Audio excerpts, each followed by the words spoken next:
देश में कृषि के चल रहे आर्थिक संकट के लिए केंद्र भी चिंतित है, जिसमें केंद्र द्वारा किसानों की आमदनी बढ़ाए जाने के लिए कमेटी गठित की गई है। तो साथ ही सूखे जैसे हालातों में भी अच्छे अनाज उत्पादन के लिए पंजाब सर्जन वे किसानों को केंद्रीय कृषि मंत्री ने बधाई दी। कृषि को लेकर देश भर के किसानों के हालातों को देखा जाए तो आर्थिक तौर पर किसान कमजोर है, जिसमें चंडीगढ़ में चल रहे सम्मेलन में केंद्रीय कृषि मंत्री राधा मोहन ने कहा कि फसलों के समर्थन मूल्य बढ़ाने की जरूरत है, लेकिन साथ ही किसान की आमदनी बढ़ाने की भी जरूरत है, जिसके लिए भारत सरकार द्वारा कमेटी गठित की गई है। कृषि मंत्री ने हरियाणा में विभिन्नता चक्र के चलते बोलते हुए कहा कि हरियाणा के सोनीपत में सब्जियों और गुरुग्राम में फूलों का हब बनाया जा रहा है, ताकि किसान धान व गेहूं की जगह दूसरी फसलों पर काम करें वे उन्हें फायदा हो। वहीं उन्होंने कृषि सेक्टर के सुधार के लिए कृषि बजट अलग से बनाए जाने पर जरूरत नहीं होने का हवाला देते हुए कहा कि कृषि के लिए काम किया जा रहा है और उसकी जरूरत नहीं है।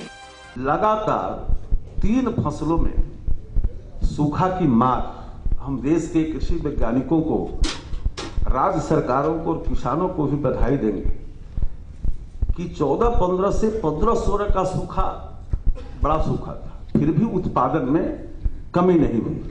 और इस वर्ष तो मौसम ने भी हमारा साथ दिया है, तो इस वर्ष जो खरीफ के उत्पादन का जो हमारा लक्ष्य है, ये लक्ष्य आजादी के बाद के रिकॉर्ड को तोड़ने का है। जो प्रथम अग्रिम अनुमान आया है, और सामान्यतः जो प्रथम अग्रिम अनुमान आता है वो यदि कोई आपदा नहीं आई तो कोई भारी अंतर अंतिम अनुमान तक नहीं आता है। तो उसमें यदि हम देखें तो आजादी के बाद सबसे अधिक 131 मिलियन टन वर्ष 11-12 में उत्पादन हुआ था अनाज खाद्यान्न का। इस वर्ष कुल खाद्यान्न का उत्पादन 135.03 मिलियन टन होने का अनुमान है, जो लगभग 3.76 मिलियन टन ज्यादा है जो रिकॉर्ड उत्पादन हुआ था उससे। कृषि मंत्री ने पालतू पशुओं में गाय की नस्लों के सुधार के लिए कहा कि देश भर में काम किया जा रहा है, क्योंकि बहुत सी नस्लों की गायें तोमन के चलते हमारे पर्यावरण में रह नहीं पाती हैं। इसलिए दूध उत्पादन के लिए ऐसा करना जरूरी है। केंद्र सरकार जिस तरह कृषि के लिए रत्न मूल्य बढ़ाने के साथ आमदनी बढ़ाने पर जोर दे रही है, ऐसे में जरूरत ये भी है कि किसानों के आर्थिक हालात सुधारने के लिए स्वामीनाथन रिपोर्ट लागू करे, जिसकी किसान लंबे समय से मांग कर रहे हैं।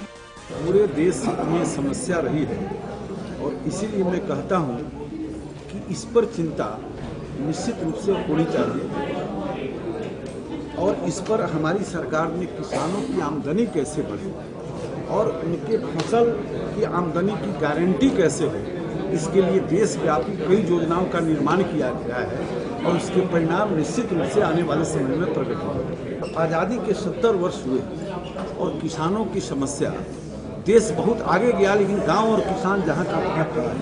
पंजाब हरियाणा में थोड़ी प्रगति हुई होगी, लेकिन पूरे देश का किसान जहां का तहां खड़ा है। और इस पर आंसू कुछ लोग जो बहा रहे हैं, उस परिवार के लोग आंसू बहा रहे हैं जिन लोगों ने 60 वर्ष तक इस देश पर राज किया है।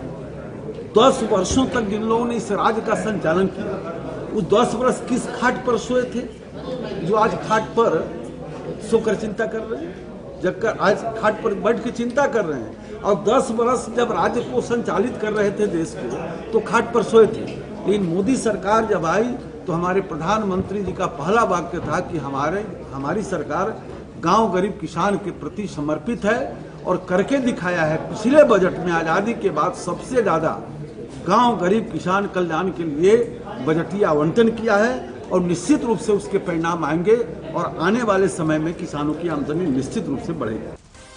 कैमरामैन बलविंदर आर्य के साथ कुलदीप कुमार की ब्यूरो रिपोर्ट, नेशनल बस के लिए।